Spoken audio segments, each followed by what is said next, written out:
Hello, I'm Dennis Greene with Church Development, and it is a pleasure to join you today, along with my rock star friend, Kirby Gould, who, Kirby, refresh my memory, but have we been friends for 35 years? Does that sound right? I think, Since you were born? oh, yeah. Tell me another lie. Yeah, I'm gonna guess about 35 years whenever you started with the Oklahoma Center for Nonprofits. Yeah, yeah. Because I Gosh, was in Oklahoma in 84, and so whenever yeah. the happened there, Wow. I Can you know. can you believe that we're old enough to have friends for coming on 40 years? It's crazy. Well, and It's we both then migrated up to Kansas City, so that was yeah. pretty cool. Yeah, yeah. And we've been in the same business, devoting our lives to helping churches flourish.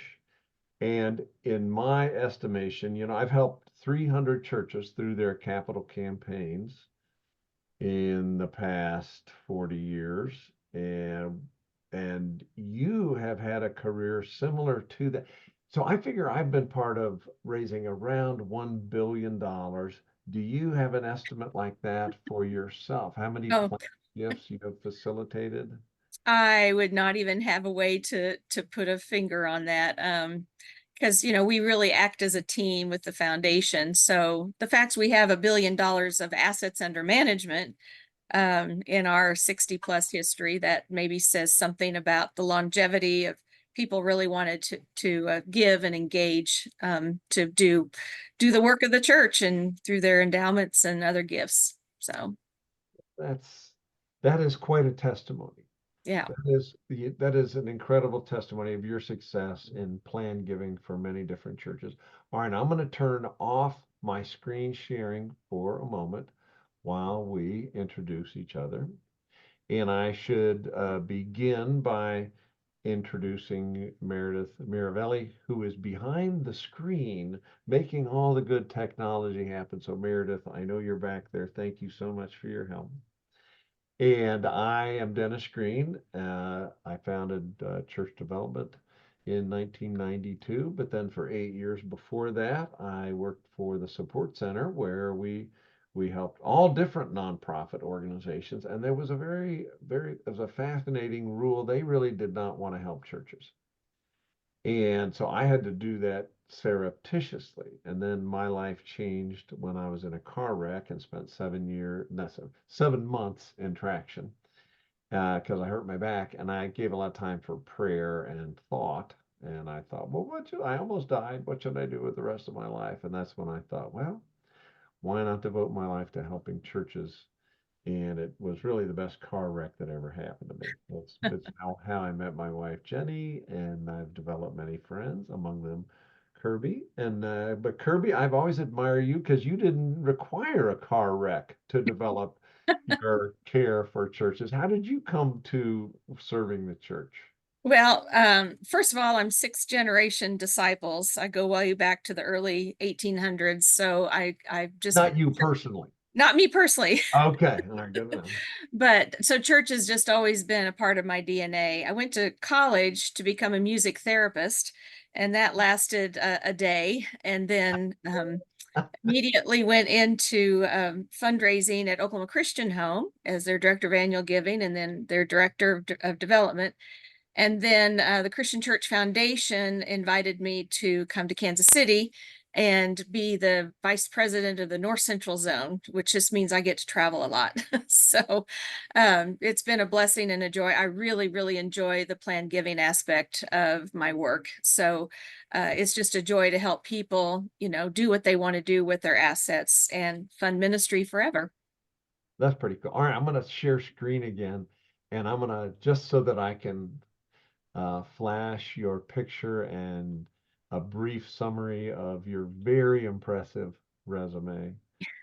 And it's great having you as a friend because I can now call and ask you complex planned giving questions. Oh, sure.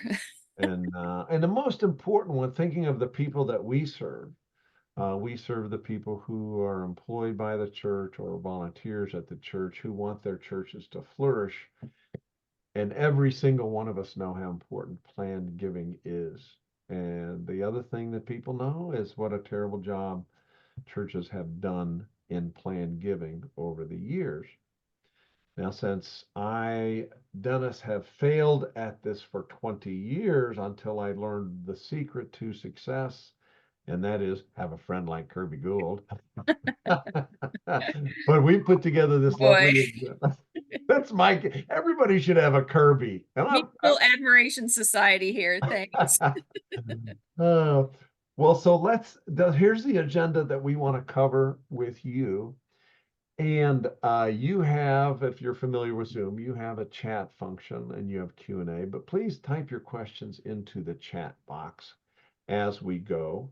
And Meredith will interrupt. I've got my phone right here. She's going to text me when interesting questions pop up if I miss them from the chat box. But, we're here to serve you.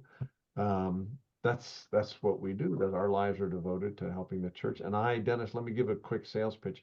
So I've helped several hundred churches in their church capital campaigns. That's how we make a living. And then we give away what we know. One of the ways we give it away, as I've written 4 books, this is the one most likely to not be made into an action adventure movie starring George Clooney. It's titled The Stewardship System. It's a compilation of our research on what are the factors that encourage generosity without fundraising. So it's very popular and we give it away. Anyway, if you send me an email, I'll send you the book for free. You can send it off to other people.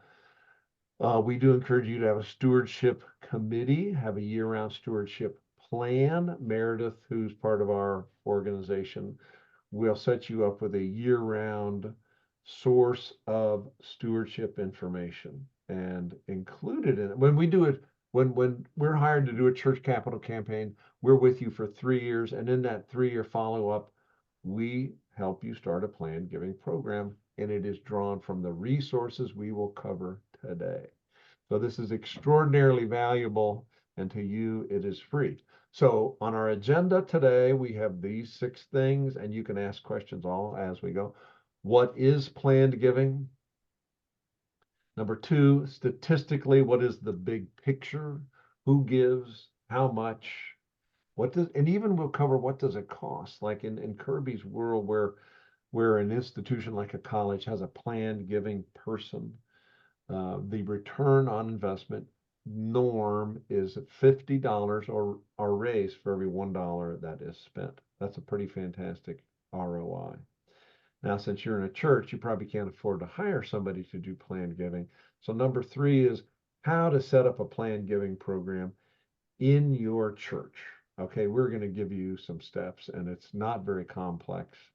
Another thing we'll cover is what to not do. I'm a big fan of that great American philosopher, Chuck Norris, who once said, the key to success is to figure out what to not do, then don't do that. So we have some really important things to not do. And you'll hear this as we go, but there is one key to success. And I have failed for so many years until I accidentally discovered this one key, and we'll repeat it over and over again. Okay, the highlight is the Q&A with Kirby Gould.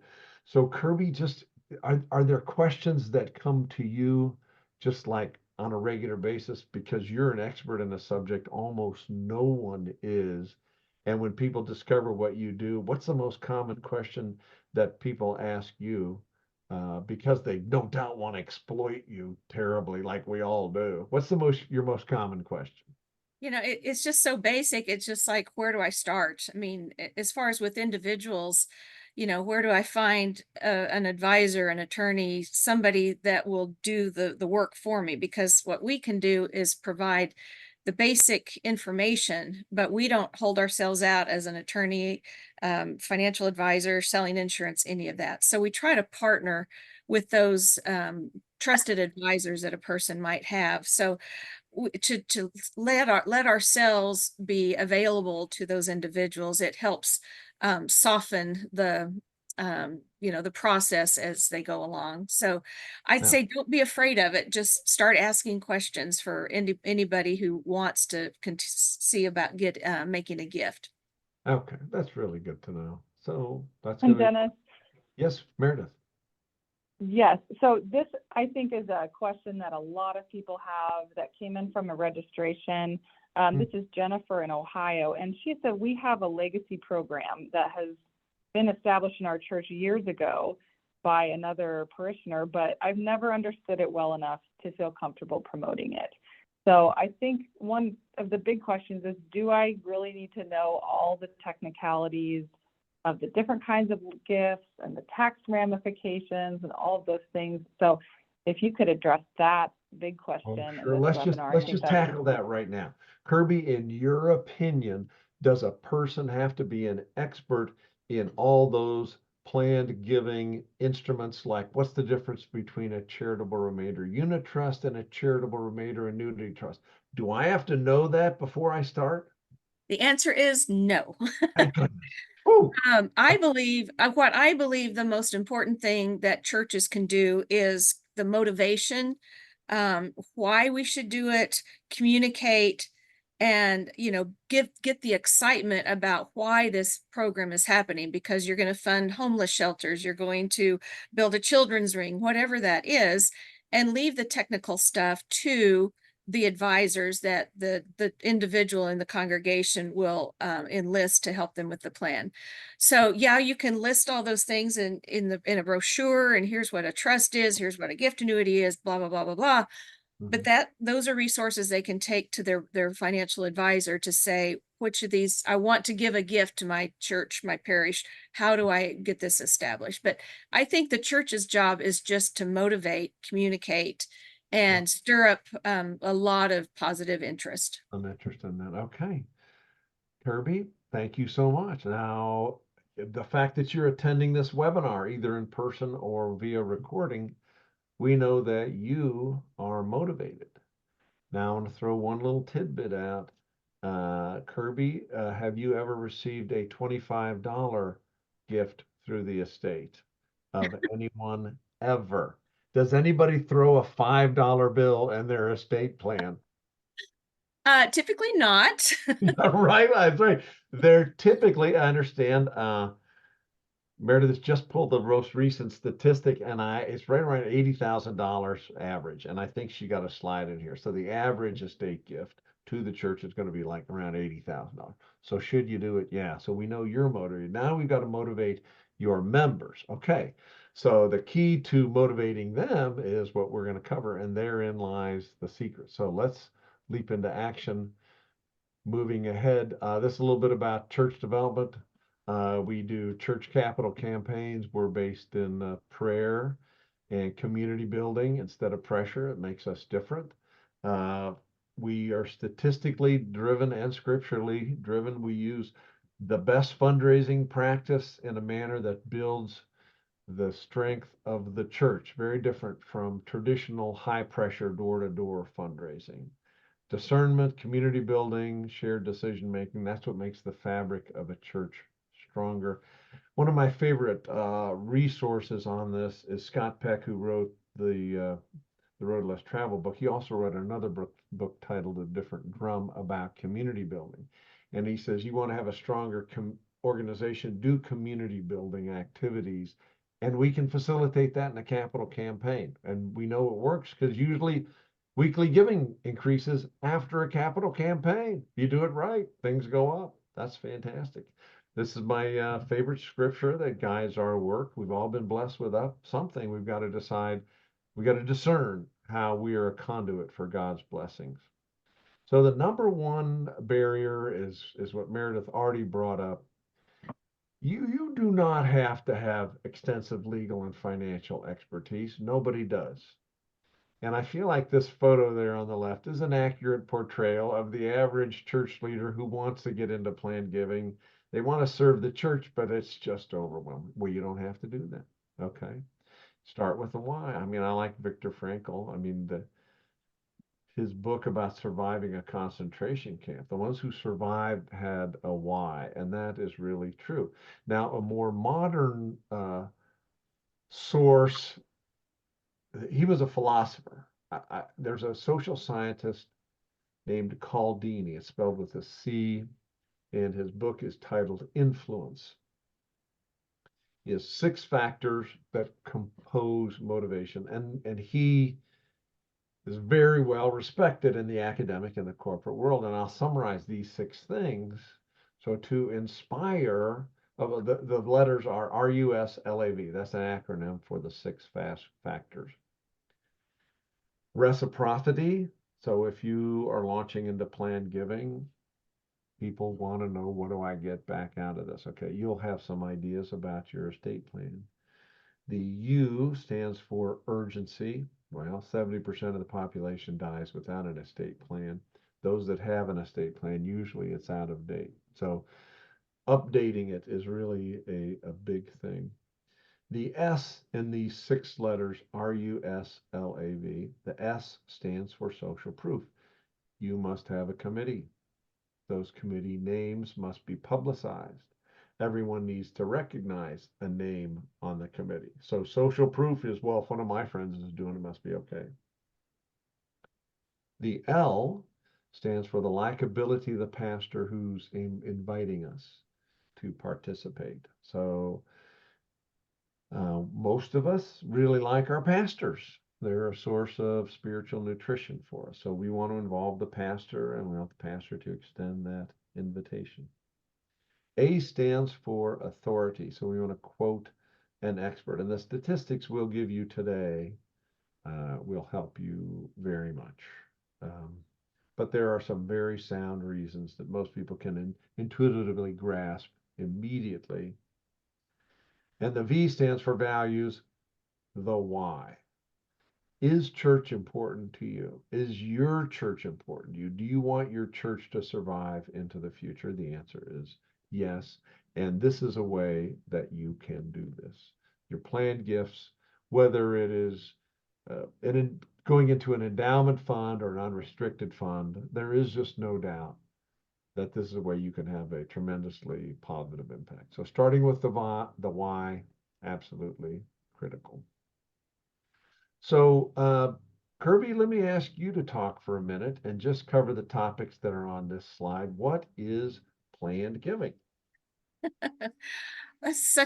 There can be so many different variations of description. With what we also talk about, planned giving is also estate planning or end of life planning or legacy giving. Typically, it's a plan we put in place that will ultimately benefit our church or our favorite charity. Now, that doesn't mean that we can't do some of that giving while we're living, but typically we're talking about things that pass from an estate that would then be paid to the charitable organization. So this is just some of many different ways that you can give. And do you want me to illuminate these, Denis? Oh, yeah, just please Okay. do. Okay, a bequest in a will or a distribution from a trust. An attorney can work with you to determine which of those is the best one for you. There's a lot of different variances. So an individual should, consult legal counsel to decide that. TOD is called a transfer on death, or POD is a payable on death, that you can take money from stock accounts or a CD or bank accounts that can go directly to the church. Beneficiary of a life insurance policy. Definitely recipient of an IRA. An IRA is one of the most taxed gifts or assets that will pass through your estate. Your children will get to pay the taxes on your IRAs. IRAs left to a church or charitable cause there are 0 taxes that are paid. Give the kids everything else and give the church your IRA. All other kinds of non-cash property, which I'm glad you put that up there. 95% of wealth in this country is held in non-cash assets. Again, we can't be the professionals that think we know all the answers, but it's definitely something to be aware of. Real estate, stock gifts, and just a whole other ways that people may have gathered wealth in their lifetime that can be used to pass on to charity. Well, thank you. And this is just touching the tip of the iceberg. There are many ways a person can do it. It goes back to that how do we inspire and motivate them? Okay. Now, I feel like this is a ministry because 60 to 70% of the population dies without an estate plan. Now, I remember when my children were young, my main motivation, I did not know how one would designate a caretaker for my children if my wife and I were to die at the same moment. I did not know the will is where you designate that. And if you don't have a will that designates that, then who makes that decision? Here's the worst news ever. Well, the state will make that decision. So when somebody doesn't have any estate plan, the state makes a plan for you.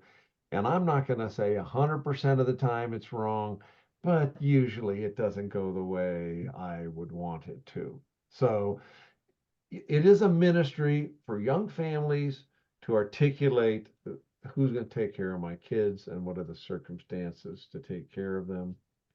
And then when we're older, when we have accumulated assets, and a fundraising term I've just learned recently, when we are dispensed of family obligation, okay, when the last kid's out of the house and we have a little bit of extra money and we've accumulated retirement assets, what do we do with that? And if you don't have a plan, it usually goes awry. So most people have ideas how they want to contribute to the world when they pass, but usually they don't have it written down. So, in a way, if you imagine Maslow's hierarchy of needs and the top being that self actualization, which is supposed to be altruistic and creative, we can serve their altruistic desires on how to make the world a better place. We can be a servant to them. We can facilitate their altruistic values. Okay? We can make that happen.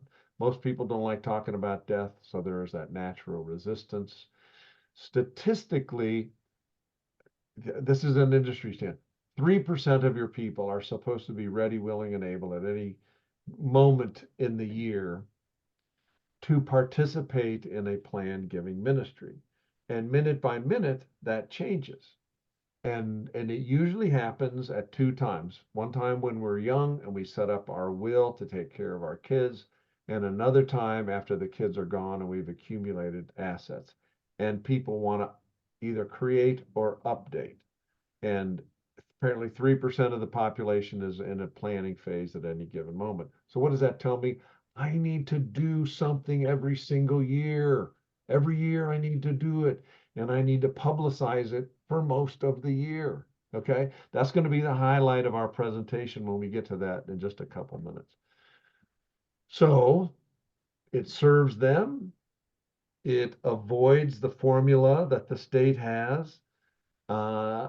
Probate is a real pain. Kirby, do you have a favorite probate disaster? Like, what's the longest you've ever seen an estate go through probate?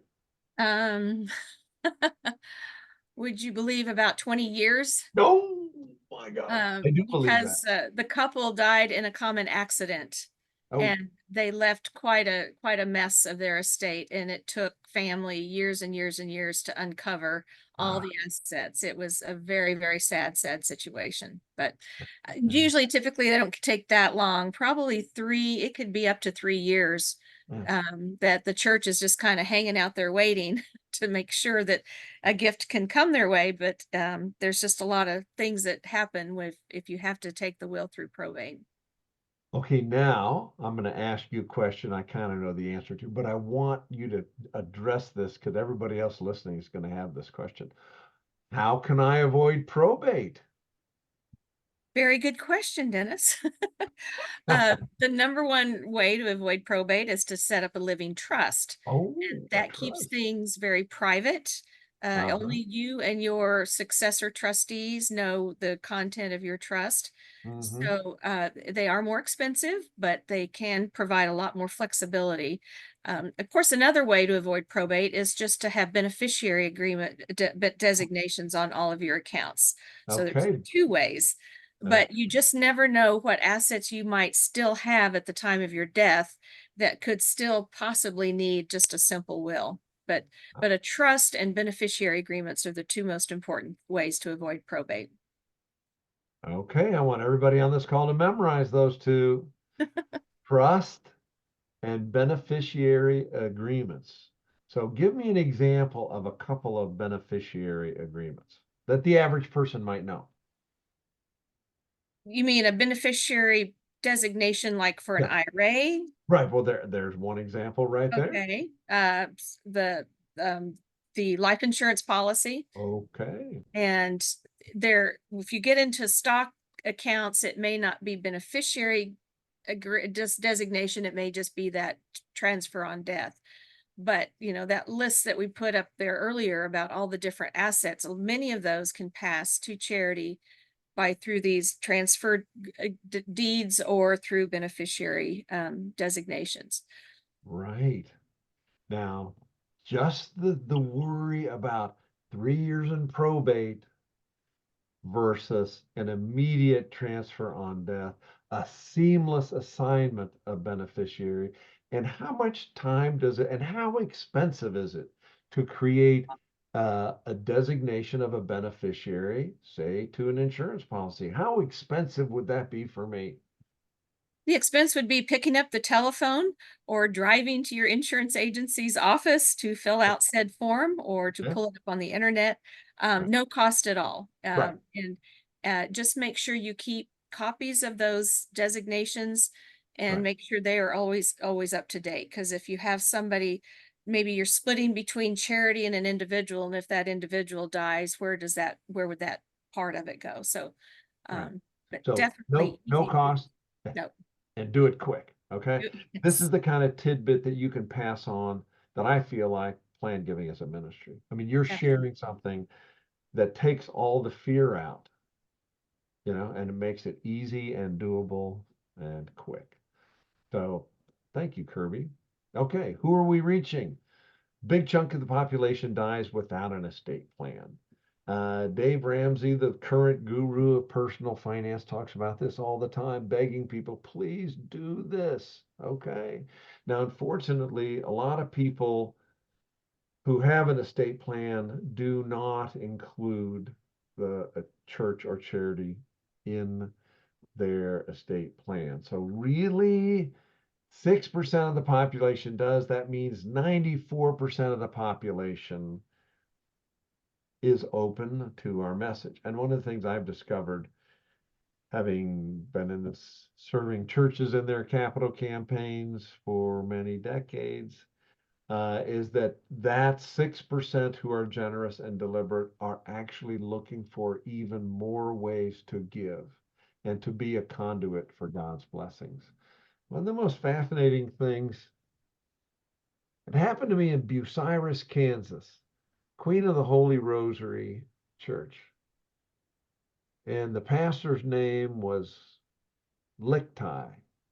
And I remember there was a guy, I was helping a guy jumpstart an old car in the parking lot, and another person came over to help. They're very helpful, and we got to chatting, and we got to talking about the capital campaign, and he voluntarily suggested, I'm very interested in the capital campaign. I want to look what I can do to help the church flourish.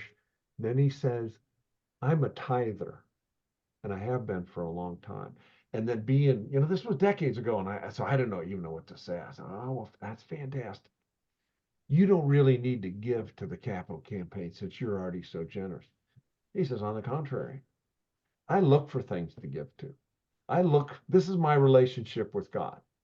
It's a cooperative relation. God has blessed me with everything that I have, and I'm just looking for ways to make the world a better place in my relationship with God. And I thought, this is hero material. Okay, that's the 6%. Now, one of the fascinating things, well, I'll ask you, Kirby, you probably have read the statistics too. What happens to a person's regular giving after they make an estate gift? Do they just stop giving because they figure I've given enough? Well, according to very scientific research by one of the gurus in our industry, Russell James, Oh, yeah. they have done these longitudinal studies, and they find that when a person makes a declaration of having the church in their estate plan, their annual giving goes up because they've got skin in the game. They now want to see their ministry flourish. So you're going to get my money when I die, but I want to give more money now while I'm still living. It is actual factual proof that we can say that that giving goes up when people include the church in their estate plan. Yeah. I really do value Russell James. Yes. He is a resource to people like Kirby and me. He's focused on the nonprofit sector and planned giving. I feel like I'm a nerd, but I am nothing compared to Russell James. Exactly. His book, Visual Planned Giving, About this big. describes, right? It's like a Sears catalog. Of course, a lot of you don't know what that is. Only old people know what a Sears catalog, but it has MRI images of people's brains lighting up when they're talking about planned giving. And apparently that part of the brain that thinks about planned giving is physically close to the meaning of life center in the brain. So when we think about the well-being of one's church and making a estate gift, it's basically meaning of life opportunities. Now, this is supported by the research done by Daniel Kahneman, who got a Nobel Prize for creating the field of behavioral economics. And he has a handful of heuristics. That's a new word that I learned from reading his book titled Thinking Fast and Slow. A heuristic means a mental rule of thumb. And he assigns a pejorative term to the phenomenon that Kirby was just describing. He calls it the sunk cost fallacy. That's a negative way of putting something Kirby said was very positive. She said, well, I've been a member of this church. I made a gift to the capital campaign. I'm now going to make an estate gift to ensure my previous giving was well invested. That's why we, church development, we help start a planned giving effort in every church we work with in the 3 years after their capital campaign. It doesn't cost anything, but we use that sunk cost concept to encourage everybody who's made a capital campaign gift to also make an estate gift. And we let them know this helps to ensure the capital campaign gift, and that gets traction. That makes total sense. These behavioral economists, these scientists really do have some insight that help those of us who have boots on the ground, working hard at helping churches to flourish. So please use this dynamic. Okay, we're inching up closer to our secret to success. Okay, but before we do that, here's that number I was looking for. The average bequest is $78,630. Okay, now just think of how many funerals your church had last year. This should have been the net from every single one of those funerals. People love their church. Make the ask. Please ask. That's the number one thing you have to do is ask. Please include the church in your estate plan. This should happen with every funeral. Okay. So let's talk for a minute about the decision to make an estate gift. Kirby, how many presentations about planned giving do you feel like you've made in your career? And what's the average age of the typical attendee? I can't even begin to put a number on how many, but after 27 years, I'll just say it's a lot. Yeah. And typically the people who come to these events are those that are probably 55 plus, although I think it's good when younger people come because it's more like planting the seed. So when they have the opportunity to do their planning, then they will have gotten that information at a previous event. But you're typically looking at those that are in that when they have kind of reached that kids are out of the house, Sure. retirement is secure, Sure. and what now can I do for the church? Yeah. Now, I think it's weird. That third bullet there, the average planned gift takes 7 years to matriculate. I mean, what that really means is people tend to die 7 years after they make a planned gift. Now, I read a really interesting take on that statistic.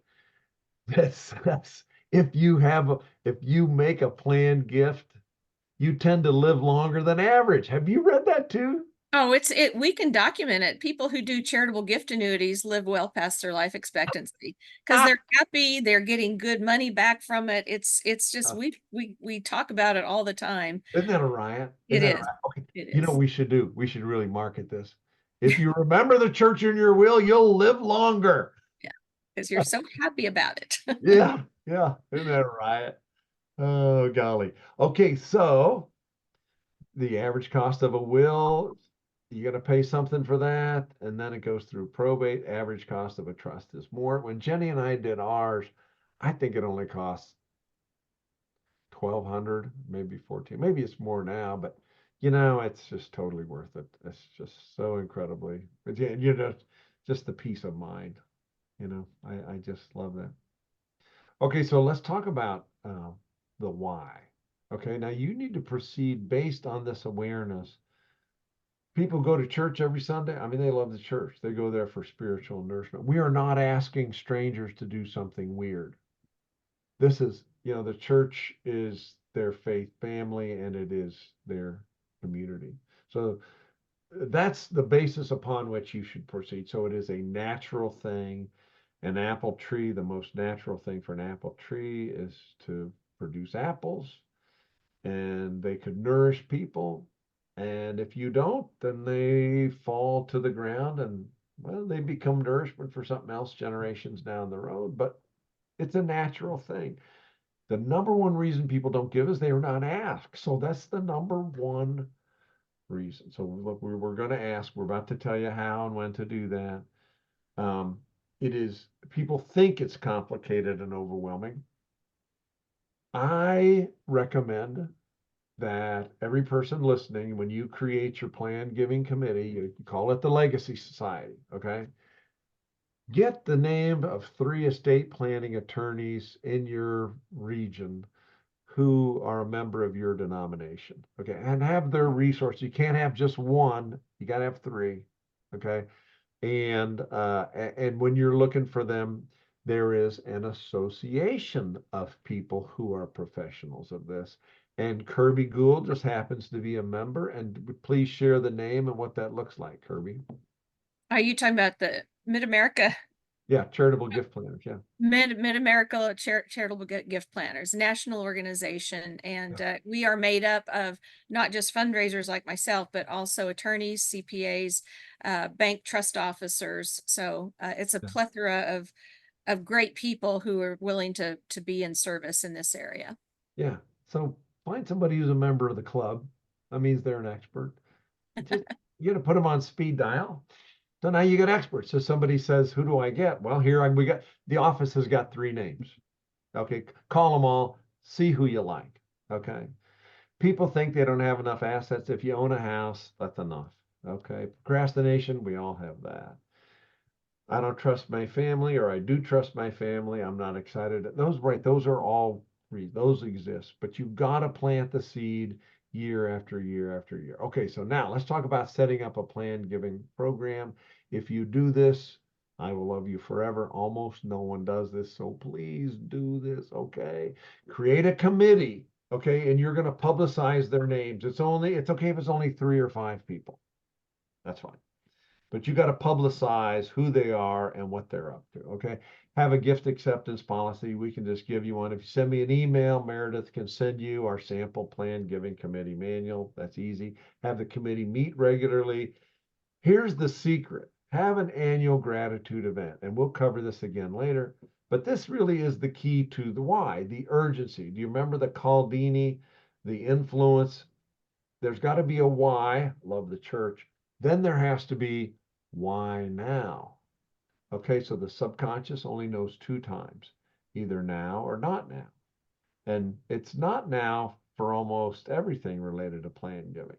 But if we say, act now and let the church know when you have included the church in your estate plans, and you'll be invited to our gratitude dinner at the pastor's house September 1. So here we are at the end of April. So we want to start publicizing it now and say, 5 months from now, we're going to have the gratitude event. That's plenty of time to contact an attorney, get my will or trust or designation set up. It doesn't take much time. 5 months is plenty of time, but I've got to do it now so that I'm invited to the gratitude dinner at the pastor's house. Okay, it's a deadline with a benefit. I failed at this for decades till I discovered deadline benefit. So we have the why, as Kirby talked about. We love the church.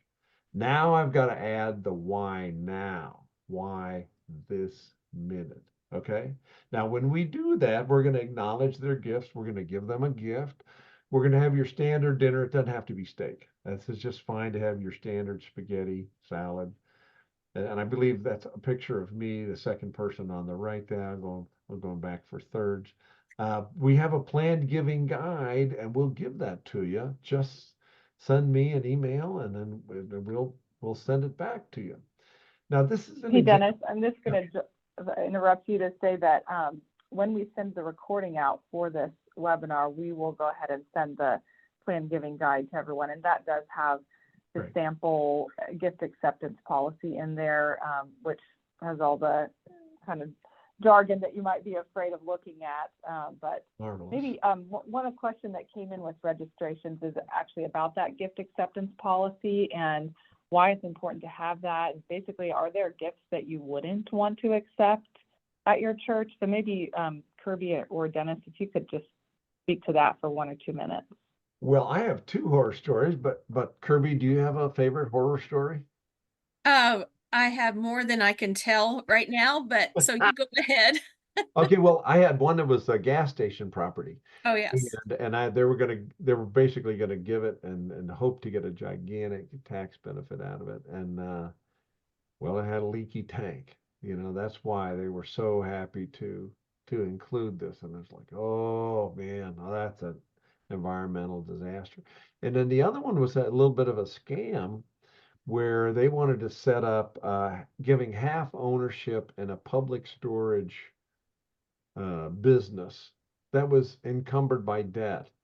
And I'm like, well, can we take a look at this? Because we don't want to accept something that has a whole lot of debt and complete panic that could sink the church. Those are the two that stick out. Yeah. I bet you've got an environmental disaster too. Now, let me just say a word about some important language that I'm sorry I didn't read your policy directly, but when a gift comes from an estate, and if the bequest says you will use this gift for X, and you get that, and the church says, well, we don't want to do X, we want to do Y, you cannot change the mind of a deceased donor and put those assets toward another project. So if you really can't fulfill the donor's wishes that is laid out in their bequest, then you have to deny the gift and send it back to the estate. I don't know how many policies I have read of churches that says, well, if it comes in, it says this, and we don't want to do that, then we're going to do this. You cannot do that. So be Right. very careful that the laws are very strict on what you can and cannot do from a bequest. Yeah. So this wasn't a bequest. This was given of an asset. Yes. But did you read about Garth Brooks in the hospital? Did you No. read that one? He gave $1 million to some hospital to name a wing after his mom. They took the million and they decided to not build the wing. Right. Garth is like, hey, I thought we had an agreement. And so they had to give the million back. That Yep. was a little bit touchy. Yep. I remember that now. Yeah. Okay. All right. So anyway, we'll give you this guide and it will have some gift acceptance policy kind of standard language in there, which, yeah, avoid problems. That is for sure. Now, some churches choose to do something like this to express their gratitude. And I've just seen a million of them. You can do them, you cannot do them, depending on what your comfort level is. Um, some people really want this. Some people don't. And so your planned giving committee is in your church has just got to really talk to the folks and just ask them, do you want to do something like this or not? So that's a public gift, and then there are private gifts. I've had just about 100% acceptance of the private gifts. Now, some people do complain and they say, I do not want a crystal cross, the hand engraved, imported from the Holy Land, set in a base of olive wood. Uh, and I really don't want that because just give the money to the poor. And then my response is, well, okay, this was sponsored by a donor, so it's free. And then, oh, well, then in that case, I'll take two. So that's how that you, so always get a donor to pay for the cost of your thank you gifts, okay? That way everyone will be happy. But something like this, you know, if you're Catholic, getting something from the Vatican is a win. Literally anybody brings anything from the Holy Land, that is a win. Okay, let's talk about, we're almost done, just got a couple more minutes. What to not do. Okay. Like I like this picture on the left. What's the difference between a Q-tip trust and a charitable? That will put everyone to sleep. Okay. We don't expect you to be an expert on these topics. Just emphasize the why. If you want to do workshops, it's super easy to get an expert, an estate planning attorney to come in after church on a Sunday, have a sandwich, and talk about these topics for 20 or 30 minutes. And they will volunteer to do it because they hope to get clients out of it. So get 3 different folks, have 3 different workshops, so you're not favoring one. But don't attempt to be the expert. This really is a body of knowledge that really requires expertise. Just focus on the why and the why now, okay? Don't sit back and just hope that people act because they don't. Okay, so now I'm gonna in a second I'm gonna turn to Meredith for more questions. But before we do that, I want to emphasize again, this is the key. Okay, the key is the deadline. So what I want you to do today is draft a paragraph for the bulletin and start running it from here to eternity. Pick a day in the fall where you're going to have a steak dinner at somebody's house and just say, please inform the church office if and when you have included the church in your estate plans. When we receive that notice, then you will receive an invitation to our gratitude dinner this fall. And give them a date, okay? Just, September 15th, pick a date, doesn't matter what. Then they have in their mind, oh, I need to act now to come to the dinner September 15th. So I need to get going on this. Then the next thing, the minute you do that, they're going to call the church office and say, well, who do I use? Well, you've got 3 names ready. Okay, get 3 estate planning attorneys ready to let them know. Okay, so there you have a sample paragraph at the bottom of this slide, which gives them the swift kick. All right, it is the why now that everybody needs. So make it fun, make it social, and put in there the names of your legacy committee so they can see, oh, I know that person, I know that person. Oh, it must be okay. All right, now you've got the plan giving key to success. All right, let's pause for a minute and talk about burning questions. Um, and I want to start because I am filled with regret because, out of the many church capital campaigns I have conducted, I unfortunately, just by the sheer volume of people, about once per year, have somebody who's a volunteer on the capital campaign who's 85 years old pass away in the middle of the campaign and they don't have an estate plan. And that to me, it just happens way too often, and it is just absolutely heartbreaking when that happens. So should I do it? Yeah, absolutely should. Now, before I turn it over to Meredith for questions, I want to start publicizing my plan giving effort just as soon as I possibly can. And we usually launch that in the 3 years after the church capital campaign. If you're not in the middle of a campaign, well, start it today. Okay. Well, first question I have for you, Kirby, is there a time when I should not start a planned giving effort in my church? I'm just racking my brain. I don't know. Is there one? I think instead of answering that question, I would just say, if you're going to do it right, and don't make it feel like it's a haphazard process, Okay. that it's thoughtful, it's determined, that the people also who form your legacy committee should be ones that they have the church in their estate plan. And the other thing I would do at that event is to celebrate the outcomes. If people have left gifts, how were those gifts utilized? Celebrate the youth wing and the scholarships and all those things. So those are just two things that I would say, make it a thoughtful process, but yes, get it done soon. Yeah, be thoughtful, be deliberate. Mhm. Doesn't have to be encyclopedic, but have a plan. Okay, the next question is a stewardship committee different from a legacy committee? Yes. And be real, stewardship's got to be year round, something happening every month. Legacy, a lot more laid back. Okay, you mainly got to get your ducks in a row and have the event. Have resources, have the events. Not too hard, but I recommend you totally do two separate things. Would you agree or disagree, Kirby? Yeah, I would agree with that. Yes. Just Okay. get her done. So shall we go to some questions? Yes, and I'm just clicking on the question in the box, and I'm sure Meredith has got more. This one's from Peggy. Our pastor wants to have individual conversations with folks, as we did during our capital campaign, but this will take so long.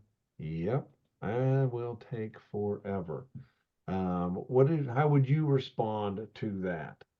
Well, I think if you're to think of this as just more of an ongoing process, sometimes conversations with the pastor is more pastoral care. And maybe this person needs to talk through, their end of life planning, and the church is important, and he or she, the pastor, can help move that conversation along. But I do agree that having those one-on-ones would take time. But over the long haul, integrating that as sort of a more of a pastoral care issue could have some real long-term benefits as well. Yeah, that's lovely. That's absolutely lovely. Uh, that is a very high bar. So most of the plan giving efforts I see flourish do not require that. They require a committee, a plan, as Kirby said, be professional, be deliberate, good resources, and the gratitude event. So I mean, those things they do not require expertise. They require some follow through. Okay, some good planning and some follow through. All right, before we go, Meredith, any other last burning questions before we wrap this up? Yes, we have quite a few. I'll just kind of try to combine them of Okay. ones of similar content from registrations. One person is wondering, ballpark, what kind of a budget should I be looking at in terms of funding my planned giving program, and what's a reasonable to put into do I need to spend any money at all, and how much? Well, my answer is you don't have to spend any money. You got to pay for that gratitude dinner, and that's about it. Because you'll get volunteer resources from people who want to be hired. Your estate planning attorneys will come for free to teach workshops. So very, very modest. You want a brochure? We'll give you a brochure and then you print it. Okay, you modify and print it. That's cost nothing. Kirby, what other expenses might they expect? Well, I think what you suggested earlier, get a donor to underwrite the cost of the dinner. There Uh, we go. so that then gets another volunteer involved. Yeah. But I'd say just the cost of printing, the cost of doing, bringing a person in who probably will do it for free. So Yeah. I would think the cost is minimal. Yeah. Thank you. All right. Next one, Meredith. Great. Yeah, we just had one come in through the Q&A. Should you save up money for an endowment, or use the money from your planned gift as you get it? And there was another two questions about the planned giving in relationship to endowment from registrations as well. So how are those two things related? Well, Meredith, fire away. How do you think of the psychology of designating those gifts? Well, it seems like, as Kirby said earlier, some people have specific ideas about how they would like the church to use the funds. And so that's something that you have to honor when it comes in. But in terms of, using other funds that come from planned giving, undesignated funds, it seems like that's part of your your strategic plan as a church. What are your priorities? Obviously, it seems like having an endowment would be helpful because it pays ongoing dividends, but it Kirby, kind of what do you think? I depends mean, on, yeah. Well, remember you're talking to somebody that represents a foundation, and we believe 100% that all undesignated bequests should create an endowment for a congregation, because then you have that income that's going to be generated each and every year to support ministry rather than it all being spent at once. So that will always be my default response, that every church should have an endowment or some sort of permanent fund that creates an income stream forever. And a great source of that would be undesignated bequests. oh, there you go. But policy is important. Get your policy in place so your Right. churches know what you're going to do with those. Right, get your agreements lined up. Be organized. Yeah, have a committee, jump through the hoops. Good point. Okay, any last questions before we wrap it up, Meredith? I think that just about touches them all. Thank you, Okay. guys. All right, so great. So one last thing I want to share with you is that when we conclude today, we will send you and the other 100 people who registered for this recording. You can also see it on our YouTube channel. You can see many, many other videos that we have produced on our YouTube channel. If you have questions, shoot me a note. We give away lots of materials. We have lots of downloadable guides at our website, church-development.com. I'd like to invite you to our next webinar, May 22, same time. We're going to interview a pastor who has done 5 capital campaigns back to back, and he's still a happy person. He's not gone crazy. So that's really going to be kind of fun. Kirby, any last thoughts before we say goodbye? No, I think just don't be discouraged. Know that the end plan for helping create planned gifts in your church is going to be something that will last a lot beyond the lifetimes of those of us sitting around that table. So invest in the future by starting your planned giving program. That's really a good point. Invest in the future. This can really ensure the future viability of your church. So it is totally worthy of your attention. Thank you so much, Kirby, for joining me. Thank you so much, Meredith, for getting this organized. And to all you people who have attended, thank you. Go forth, good luck, and God bless. Bye-bye. Yeah. Kirby, do you have one one final question that came in from Jim about, and anyone that needs to leave can go ahead and leave. That kind of concludes our presentation. But Jim is wondering, what are the different ways to withdraw money from an endowment? I'll just give you what our policy is, our template policy with the foundation, that you create an income stream based on how the endowment is invested. So if you're in a conservative mode, you don't want to take out more than 2 to 3% a year. If it's in a more aggressive portfolio, you could take anywhere from 5, maybe 6% of the growth every year. But you never want to spend 100% of your growth, because then if you have a down year in the stock market, then you're going to lose value of the fund. So the endowment will kind of go like this, but your income will be a steady stream that goes up. Mhm. So Great. be very prudent with the payout. Don't try to chew into the principal, or else you're going to erode the value and not have anything to provide that benefit in the future. Right. Be prudent. Prudent is one of the 4 cardinal virtues, which I'm a big believer. Okay. Amen. Hallelujah. All right, with that, Great. we're going to wrap it up. Thank you guys so much. I look forward to seeing you all soon. Bye-bye. Thanks. Bye-bye. Bye-bye.